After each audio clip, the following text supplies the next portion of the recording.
مجھے باپ کے رشتہ دار پسند نہیں، مجھے ماں کے رشتہ دار پسند نہیں، مجھے تائے چاچے پسند نہیں، مجھے پھوپھیاں مامیاں پسند نہیں، مجھے بہنیں پسند نہیں،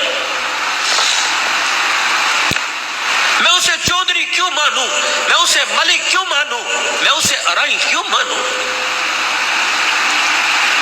جس نے تقسیم جائیداد کے وقت بیٹوں کو یاد رکھا، بیٹی کو یاد ہی نہیں رکھا۔ تو لاکھ قبر پہ گلاب کے پھول ڈال، تو لاکھ روزانہ ہر سال 10 محرم کو قبر کی لپائی کر، لیکن اللہ کی قسم بیٹی کو حصہ نہیں دیا۔ گھر کی مفلسی اور گھر کے حالات پتلے دیکھ کر جب بیٹی کے گھر کا میٹر بجلی کا بل زیادہ آنے پر بجلی کٹے گی، گیس کا کنیکشن کٹے گا، جب ماں سے بچے روٹی مانگیں گے اور ماں دوپٹے میں منہ دے کے روئے گی، تو کیا اللہ تجھے قبر میں سکون کی کروٹیں دے گا؟ نہیں نہیں۔ بیٹیوں کو حصہ دو۔ بہت سخت پکڑ ہے، قیامت کا دن ہوگا، اللہ پوری روح زمین کو لوہے کی بنائیں گے، پھر جہنم میں اسے جہاں تک اس کی مرضی اس کو گرم کیا جائے گا، پھر اس پوری زمین میں سوراخ کر کے ایک جہنم کی زنجیر اس میں ڈالے گا۔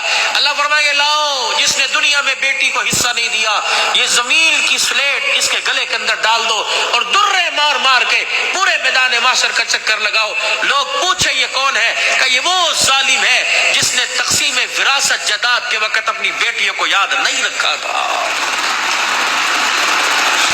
اچھا مجھے ایمانداری سے بتلاؤ، بیٹیوں کو حصہ نہ دینے پر تمہاری کون سی صحت میں اضافہ ہوتا ہے؟ بیٹے کون سا تمہیں سونے کے چمچے سے منہ میں تمہارے خوراک ڈالتے ہیں؟ اور یاد رکھنا، مرنے کے بعد بیٹے، اللہ ان کو زندگیاں دے، بیٹے جائیداد کے وارث ہوتے ہیں، لیکن بیٹیاں جب تک زندگی ہے باپ کی چرپائی کی وارث ہوتی ہیں۔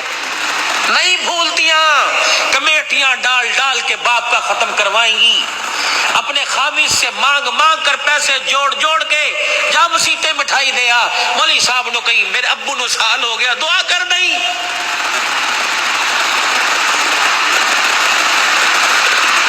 یہ دین ہے، میں اسے کہاں ڈھونڈوں؟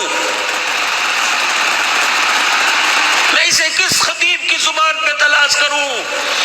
کس مورخ کی تاریخ میں تلاش کروں؟ کون سے فسانے اور کون سے ناول